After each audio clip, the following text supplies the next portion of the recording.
उससे पुरानी तो मनुस्मृति हो गई है, उसे उठाकर फाड़ क्यों नहीं देते? डेमोक्रेटिक वैल्यूज से बने हुए संविधान को अगर बदलने की बात ये करते हैं तो ये समाज बिल्कुल बर्दाश्त नहीं करेगा। और आज वो संविधान को बदलने की बात कर रहे हैं तो उन्हीं को बदल दिया जाएगा। जो व्यवस्था जाति, धर्म, महिला, पुरुष, अमीर, गरीब के पूरे भेदभाव पर खड़ी है, उस सारी व्यवस्था को बदलने का काम जनता करेगी। हिंदुत्ववादी शक्तियों को परेशानी खड़ी हो गई थी, उसी परेशानी को आज ये लेकर वो कसक और दर्द इनके दिल में तब से था, और आज जब जब इनको मौका मिलता है तब वो जहर उगलते हैं और उस जहर के चलते ये संविधान को बदलने तक की बात करते हैं। उनके पास गंदगी है तो वो गंदगी समाज को दे रहे हैं। वो माँ जो बच्चे अपने बेटे को पैदा करती है और वो घर में अगर मान लो अकेली है तो क्या वो अपने बेटे को घर से बाहर निकाल देगी? धीरेन्द्र शास्त्री या ये जो भी गंद है, मैं तो उनके नाम भी लेना पसंद नहीं करती, ये लोग महिलाओं के लिए इतनी दुर्भावना रखते हैं, इतनी दुष्टता रखते हैं, इसके अगेंस्ट आंदोलन खड़ा करने की आवश्यकता है। अज्ञानता है, जाहिलता है, गंवारूपन है और इन ऐसे पंडे पुजारियों की करतूतें हैं। जय विधायक, मैं सुमन बौद्ध और आप देख रहे हैं SB Live 85। इस वक्त हमारे साथ खास बातचीत करने के लिए शारदा दीक्षित जी हैं और जिस तरह से आप देख रहे हैं कि देश भर में एट्रोसिटी बढ़ रही है महिलाओं को लेकर, महिलाओं पे आए दिन जो है कि शोषण, अत्याचार ऐसे घटनाएं सामने आ रही निकल कर, और हमारे साथ शारदा दीक्षित जी हैं। मैं इनसे बात करूँगी। जी मैम, क्या कहना चाहेंगी? प्रधानमंत्री नरेंद्र मोदी के जो सलाहकार हैं संविधान बदलने की बात कर रहे हैं और कह रहे हैं कि संविधान पुराना हो गया है, इसको बदल दिया जाए। देखिए, उससे पुरानी तो मनुस्मृति हो गई है, उसे उठाकर फाड़ क्यों नहीं देते? बार बार संविधान पर अटैक करने के लिए ये अपने हिंदू जो धर्म है उसकी जो संहिताएं हैं उनको लाकर ये थोपने की कोशिश करते हैं। उससे पुरानी संविधान तो विश्व का आधुनिकतम संविधान है। संविधान तो विश्व का सर्वोत्तम संविधानों में से एक गिना जाने वाला संविधान है, जिसे बनने में 2 वर्ष और कुछ महीने और कुछ दिन लगे थे। लेकिन इनके संविधान क्या हैं? इनके संविधान तो कहीं से हिटलर और मुसोलिनी की तानाशाही और जो 5000 साल पुरानी दास्ता दलितों और मजलूमों के लिए, महिलाओं के लिए, ये उनको जकड़ने के लिए बात करते हैं। ये उस संविधान की बात करते हैं जो आज एकदम से त्याज्य है, जिसका एक डेमोक्रेटिक समाज में कोई महत्व नहीं है, जिसकी कोई ज़रूरत नहीं है। लेकिन डेमोक्रेटिक वैल्यूज से बने हुए संविधान को अगर बदलने की बात ये करते हैं तो ये समाज बिल्कुल बर्दाश्त नहीं करेगा और इसके लिए संपूर्ण समाज सड़कों पर उतरेगा, क्योंकि ये संविधान ही है जिनके वैल्यूज़ के आधार पर वो सत्ता में पहुँचे हैं। वो क्यों नहीं राजा महाराजाओं की तरह राजा बनकर किले जीत कर सत्ता में गए? वो संविधान के द्वारा दिए गए प्रावधान के जरिए ही तो चुनाव के माध्यम से अपनी सत्ता पर पकड़ मजबूत बनाए हैं, चाहे वो तरीका कोई भी अपनाए। लेकिन सत्ता में पहुंचने के लिए उन्होंने संवैधानिक प्रावधानों का ही इस्तेमाल किया है और आज वो संविधान को बदलने की बात कर रहे हैं तो उन्हीं को बदल दिया जाएगा। हाँ, विवेक दुबे राय को बदल देंगे। विवेक दुबे राय क्यों? ये सारा सिस्टम ही बदला जाएगा ना, ये व्यवस्था ही बदली जाएगी। जो व्यवस्था झूठ, फूट और लूट पर आधारित है, जो व्यवस्था जाति, धर्म, महिला, पुरुष, अमीर, गरीब के पूरे भेदभाव पर खड़ी है, उस सारी व्यवस्था को बदलने का काम जनता करेगी। और ये मजदूर और किसान आंदोलन जो चले हैं, ये आज अपने मुकाम तक इस बात को पहुंचाएंगे। मैम, जिस संविधान को परम पूज्य बाबा साहेब संविधान लिखे हैं और उसी संविधान की बदौलत हिंदू कोड बिल भी बनाए और हिंदू कोड बिल में वो सारे हक अधिकार महिलाओं को दिए। आज महिलाएं जो है कि मान सम्मान से वो बाहर निकल पा रही हैं, पुरुषों के बराबर वो चल रही है। आज उसी संविधान को बदला जा रहा है। क्या लगता है कि इस संविधान को बदल के जो दूसरा संविधान लागू करने की बात की जा रही है, क्या उस संविधान में जो है कि महिलाओं को हक अधिकार मिल पाएगा?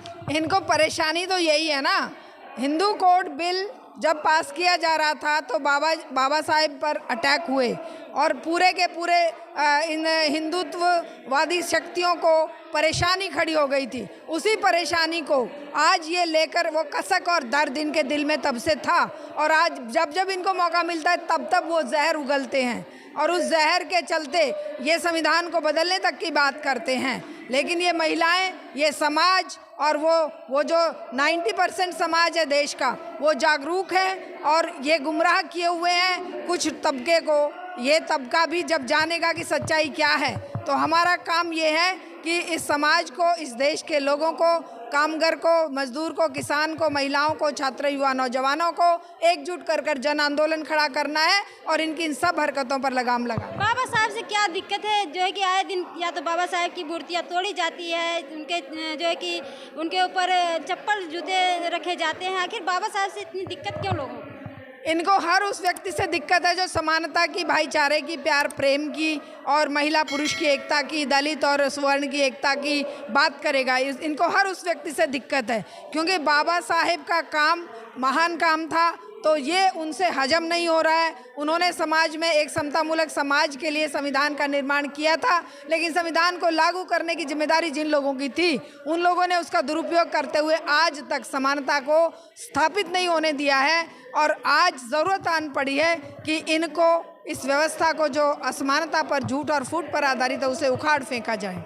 मैम, मेरा आखिरी सवाल एक और है, जिस तरह से धीरेन्द्र शास्त्री महिलाओं को खाली प्लॉट बताते हैं और हिंदू राष्ट्र बनाने की मांग करते हैं, कि नंद जी हैं जो वो भी एक भाषा है, वो बोलते हैं, उनका एक बयान आया है कि जवान भाई और जवान बहन को एक साथ नहीं होना चाहिए, जवान माँ को जवान बेटे के साथ एक साथ नहीं होना चाहिए, जवान बेटी और जवान बाप को एक साथ नहीं होना चाहिए। आखिर ऐसा उनके मन में ऐसा क्यों आया, क्या कहना चाहेंगी? ये गंदगी जिसके दिमाग में, दिलो दिमाग में भरी हो, वो गंदगी ही बाहर उड़ेलता है। आपके पास जो है आप वो दोगे समाज को, मेरे पास जो है वो मैं दूंगी। उनके पास गंदगी है तो वो गंदगी समाज को दे रहे हैं।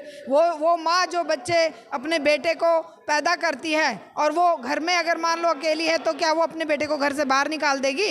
या जो पिता हैं या जो भाई हैं, ये गंदगी रखने वाले लोग हैं, इनके गंदगी के दिमागों को आज साफ करने की ज़रूरत है। इन्हीं को साफ करने की ज़रूरत है, समाज में से ऐसे गंद को हटाने की ज़रूरत है। और ये जो धीरेन्द्र शास्त्री या ये जो भी गंद है, मैं तो उनके नाम भी लेना पसंद नहीं करती, ये लोग महिलाओं के लिए इतनी दुर्भावना रखते हैं, इतनी दुष्टता रखते हैं, इसके अगेंस्ट आंदोलन खड़ा करने की आवश्यकता है। आखिरी संदेश क्या देना चाहेंगी? जिस तरह से महिलाओं की मैं बात करूँ, परम पूज्य बाबा साहेब की वजह से महिलाएं मान सम्मान से चल रही हैं, लेकिन आज उन्हीं को दरकिनार किया जा रहा है। और देखते हो कि मंदिरों में खूब लाइनें लगती है, और अभी आपका कल ही आपका जो है कि नाग पंचमी था, लोग मंदिरों में जा रहे थे, दूध खूब चढ़ा रहे थे, दूध लोगों को पीने को नहीं मिलता, लेकिन वो पत्थरों पे चढ़ा रहे हैं, क्या कहते हैं? ये मूर्खता है, अज्ञानता है, जाहिलता है, गंवारूपन है, और इन ऐसे ऐसे पंडे पुजारियों की करतूतें हैं जो महिलाओं को गुमराह करते हैं। और महिलाएं क्योंकि वो उस लेवल तक शिक्षित नहीं है, उनके पास शिक्षा का प्रकाश नहीं पहुंचा है, उनके पास डेमोक्रेटिक वैल्यूज़ का प्रकाश नहीं पहुंचा है, उनको अपने हक अधिकार का नहीं पता है, इसीलिए वो इस शोषण का शिकार हैं और इस अंधविश्वास का शिकार। चंद्रयान को लेकर क्या कहेंगे? जिस तरह से चंद्रयान जो है कि चांद पे उतरा, लेकिन उसके सफलता के लेने के लिए वो मोदी जी रात को ही उस पे आ जाते हैं। शर्म की बात है इनके लिए, ये हमारे लिए गर्व की बात है, लेकिन मोदी जैसे जो वैज्ञानिकों की तनख्वाह नहीं देते हैं, रिसर्च पर बैन लगाते हैं, जो गौमूत्र और गोबर को बढ़ावा देते हैं, जो सिलेबस से डार्विन थ्योरी को हटा देते हैं, पीरियोडिक टेबल को हटा देते हैं, जो सिलेबस में अवैज्ञानिक और एक तरह से मनगढ़ंत और काल्पनिक कथाओं को घुसेड़ रहे हैं और वैज्ञानिक चिंतन को खत्म कर रहे हैं युवा पीढ़ी में, वो आज क्रेडिट लेने की बात कर रहे हैं। शर्म आनी चाहिए, शर्म से डूब मरना चाहिए ऐसे प्रधानमंत्री को जो सिलेबस से विज्ञान को हटा रहे हैं और जो गाय के गोबर में बता रहे हैं कि सोना है, गौमूत्र से कह रहे हैं बीमारियां ठीक होती हैं। फिर ये वैज्ञानिक चिंतन और वैज्ञानिक अगर खोज और वैज्ञानिक तपस्या नहीं होती इन बेचारे वैज्ञानिकों की जो पूरा जीवन लगा देते हैं, तो क्या चंद्रयान जा पाता? और चंद्रयान जाने के बाद ये झोली पसार कर क्रेडिट लेने के लिए टीवी पर आते हैं। टीवी मरना चाहिए इनको। वैज्ञानिक चिंतन को ठोकर मारने वाले लोग, विज्ञान की जो चमत्कार हैं, विज्ञान की जो उपलब्धियां हैं, उनके लिए क्रेडिट कैसे ले सकते हैं? एक तरफ वो हटाते हैं कि भाई यहाँ से डार्विन थ्योरी हटा दो, ब्रह्मा ने विश्व को पैदा किया, आज वो कह रहे हैं कि नहीं नहीं हमने जो है चंद्रयान भिजवाया। क्या बकवास है ये। कोई यज्ञ कर रहा है, कोई मंदिर में मस्जिद में पूजा कर रहा है और कई तरह के लोग कहते हैं सफलता जो है कि पंडितों पूजा से आई है, पूजा से आई है। अभी हरिद्वार में अरे भी पूजा डूब मरने किया की बात है। ये सफलताएं फिर ये क्यों नहीं ये गरीबी को हटाने के लिए कर लेते हैं? क्यों फिर ये कटोरा लेके भीख का IMF के सामने और वर्ल्ड बैंक के सामने जाते हैं? हवन और कीर्तन से ही अपनी गरीबी को हटा लेना। क्यों फिर ये फालतू की बकवास करते हैं? क्यों ये अपने कटोरे लेकर भीख मांग रहे हैं पूरे विश्व के सामने?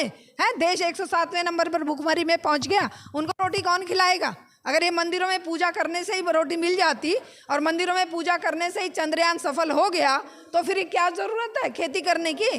कोई खेती वेती मत करो, मंदिरों में पूजा करो, चंद्रयान उड़ जाएगा अपने आप। मंदिरों में पूजा करो, सिलेबस से साइंस की चीज़ें हटा दो, डार्विन थ्योरी हटा दो, पीरियोडिक टेबल हटा दो और चंद्रयान के लिए क्रेडिट ले लो कि हमने पहुंचा दिया है। बच्चों को तुम कह दो कि भाई गोमूत्र में वो गोमूत्र बीमारियां ठीक करता है और गोबर सोना देता है, और वो जो है मोर के आंसू पीकर मोरनी गर्भवती हो जाती है, और भाई गणेश जी का वो जो सर है वो उसका किसका सर लगाया हुआ है, हाथी के बच्चे का सर लगा देने से इंसान बन जाता है। ये फालतू की बकवास करने वाले लोग आज चंद्रयान का क्रेडिट ले रहे हैं। इन्हें तो शर्म से डूब मरना चाहिए। जहाँ पर विज्ञान दिखा रहा था टीवी पे, उस विज्ञान वहाँ पर मोदी जी की झंडा लहराते हुए दिखा रहे थे।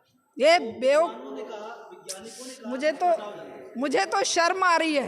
पिछली बार ये गए थे इसरो के ऑफिस में और वो चंद्रयान जो है वो विफल हो गया था, लैंड ही नहीं कर पाया था।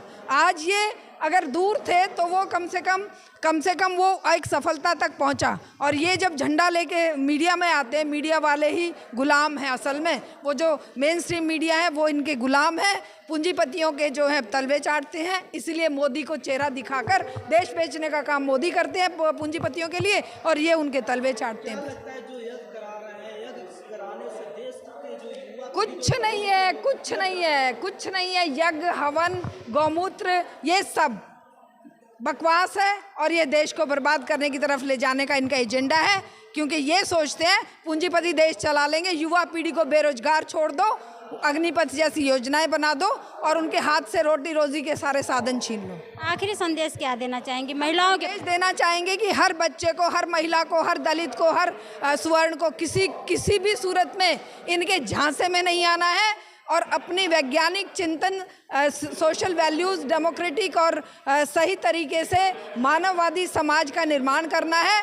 इनके अधकचरे ज्ञान को ठोकर मारनी है और इस देश का निर्माण करने के लिए हमें आगे बढ़ना है। बहुत बहुत धन्यवाद मैम आपका।